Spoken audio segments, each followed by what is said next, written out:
Hello everyone.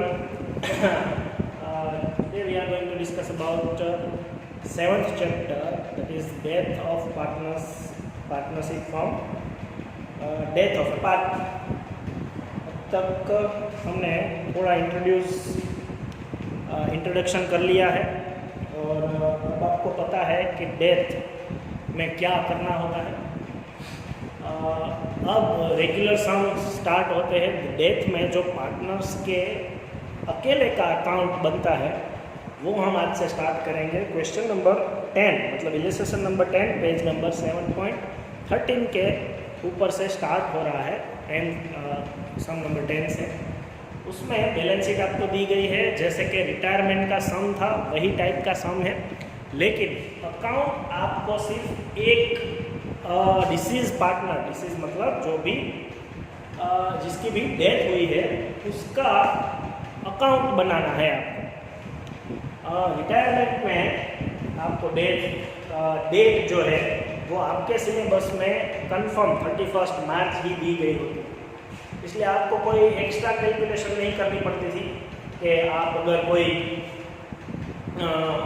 Retirement 3 महीने बाद करो, अप्रैल के बाद कोई भी महीने में, तो उसके टाइम पीरियड की अलग कैलकुलेशन आपको नहीं थी। इसमें आपको करनी पड़ेगी क्योंकि डेथ में कोई फिक्स ड्यूरेशन नहीं होता, कोई फिक्स डेट नहीं होती कि आपको 31 मार्च को ही कोई पार्टनर की डेथ हो, ऐसा ज़रूरी नहीं है।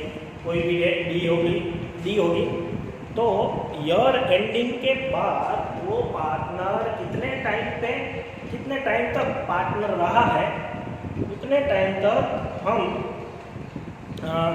वो देखेंगे कि कितने टाइम तक पार्टनर रहा है, तो उसके हिसाब से हम आगे कैलकुलेशन भी करेंगे एक्स्ट्रा वाली के जो रिटायरमेंट में नहीं होती। मैं रीड कर रहा हूँ lesson number 10। XYZ are partners in a business selling profits as 3/4, 1/8 and 1/8 respectively. Their balance sheet as at 31st March 2019 was, balance sheet आपको दी गई है, XYZ की कैपिटल है, उसमें बैलेंस शीट के नीचे आपको एडजस्टमेंट दिए है। Z died on 31st December 2019 and partnership deed provides the following. Okay, तो हम ये कैलकुलेट करके रखते हैं। पहले तो प्रॉफिट सेलिंग रेशियो हम इक्वल कर लेते हैं। 3/4 है, 1/8 है, 1/8 है, तो इज इक्वल टू यहाँ पे इक्वल करना पड़ेगा 6:1:1।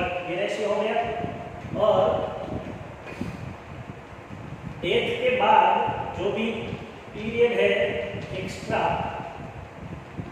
वो कितना होगा, 1 अप्रैल से लेके 31 दिसंबर तक वो एज ए पार्टनर रहा है, उसके बाद उसकी डेथ हुई है।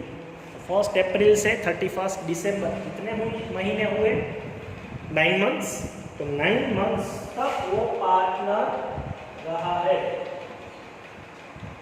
एक्स्ट्रा कैलकुलेशन जो भी करनी पड़ेगी जब हम आएंगे तब मैं बताऊंगा आपको, वो 9 मंथ्स के अकॉर्डिंग करनी पड़ेगी। मतलब 9 मंथ्स तक का प्रॉफिट भी उसको मिलेगा क्योंकि वो ज़्यादा ईयर के बाद भी पार्टनरशिप में 9 मंथ्स तक रहा था। ओके, मैं ड्रॉ कर लेता हूँ। डेथ कैपिटल अकाउंट, जिसकी डेथ हुई है उसका एक का कैपिटल अकाउंट होगा, तो पर्टिकुलर अमाउंट वैसा ही फॉर्मेट होगा क्योंकि अमाउंट की कॉलम एक ही रहेगी, एक पार्टनर के लिए बनाना है इसलिए।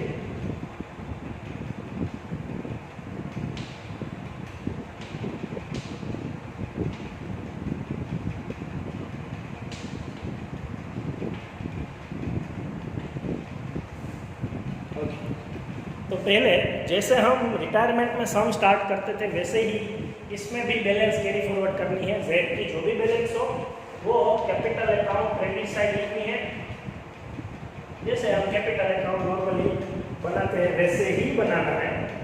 एक ज़्यादा है किसी तो Z की कैपिटल है 2,50,000। पहले हम तीनों की कैपिटल लिखते थे क्योंकि तीनों का कैपिटल अकाउंट बनाया था। अब एक का ही कैपिटल अकाउंट है इसलिए एक का बनाया। अब एडजस्टमेंट रीड करेंगे, उसके बाद बैलेंस शीट में चेक करेंगे कुछ भी डिस्ट्रीब्यूटेबल बैलेंस दी गई है हमें।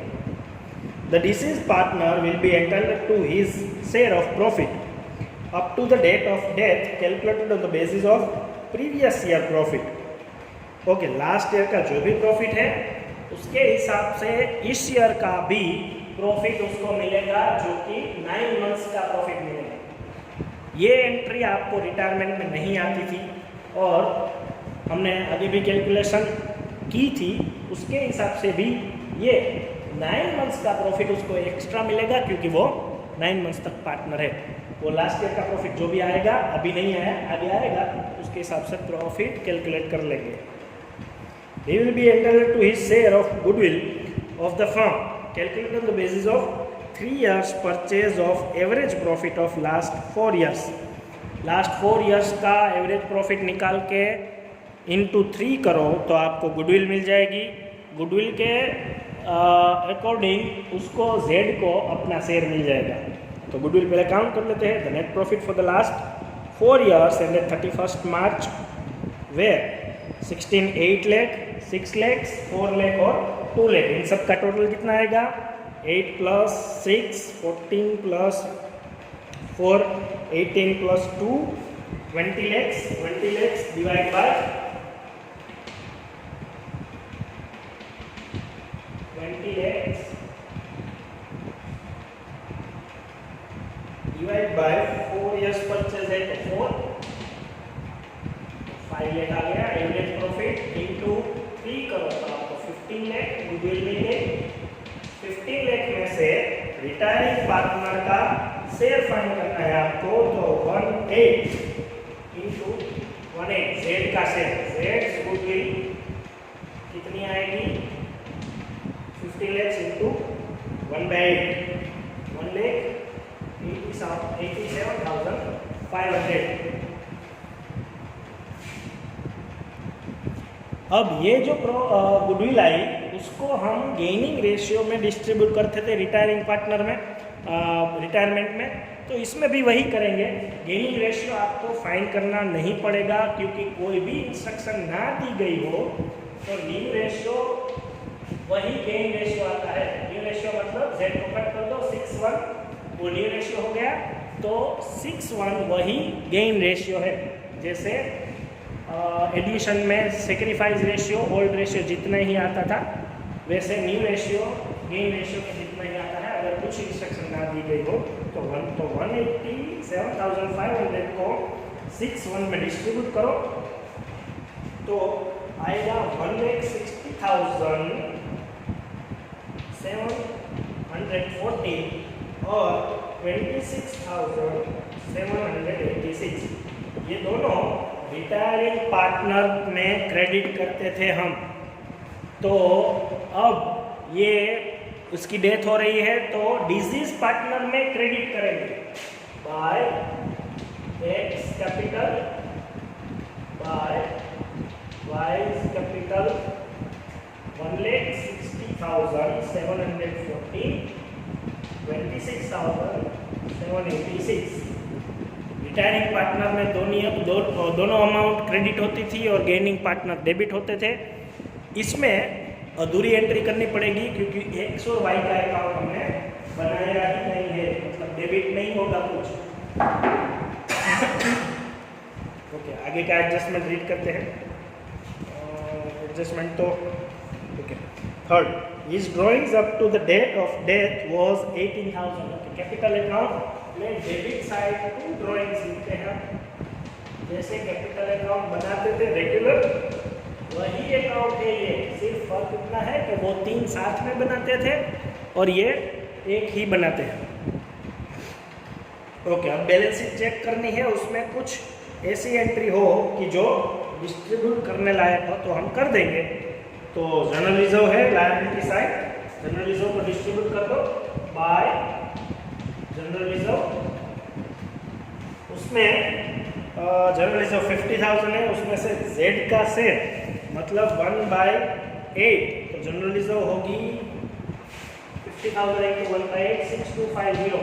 और एक फर्स्ट एडजस्टमेंट हमारा बाकी है कि लास्ट ईयर का प्रॉफिट जो है वही ये ईयर का, इस साल का प्रॉफिट मान के लेना है। तो लास्ट ईयर का प्रॉफिट हमें गुडविल के एडजस्टमेंट में दिया गया है 2 लाख।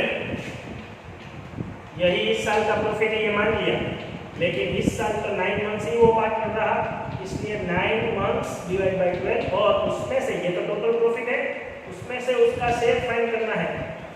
दोनों चीज़ें करनी पड़ेगी, 9 मंथ्स में कन्वर्ट भी करना पड़ेगा और उसका शेयर भी फाइंड करना पड़ेगा, इसलिए इंटू 9/8 और इंटू 1/8 किया है।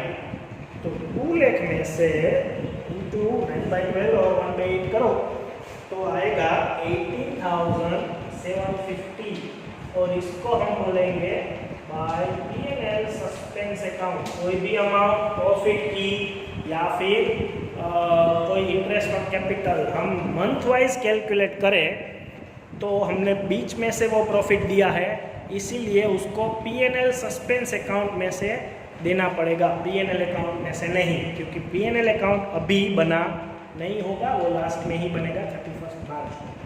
तो अभी टेम्पररी अकाउंट P&L सस्पेंस में से रहेगा। ओके, सारी एंट्री आ गई है और बैलेंस शीट में और एक एंट्री है जेड्स लोन। सिंपल उसको सिर्फ क्रेडिट करना है बाय जेड्स लोन। लायबिलिटी साइड है तो उसको पे कर देनी है जेड को, वो भी 50,000 है। ओके, अब सारी एंट्री हो गई है तो हम ये क्लोज कर देंगे कैपिटल अकाउंट।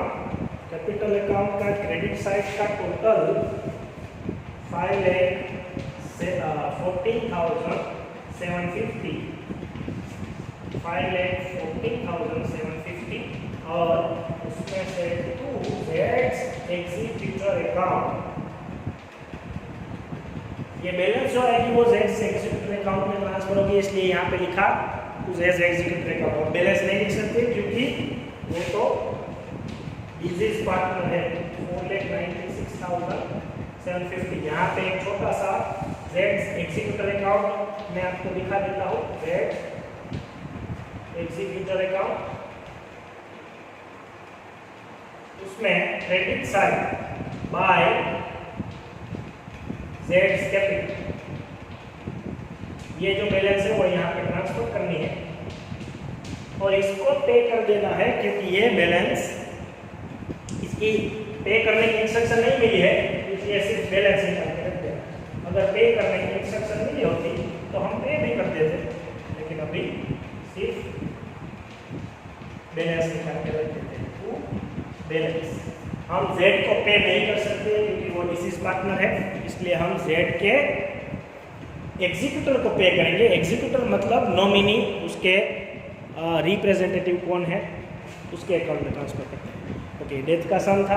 आपको यही टाइप के सम एग्जाम में आएंगे, एक का कैपिटल अकाउंट और एक का executor account maximum. Okay, thank you.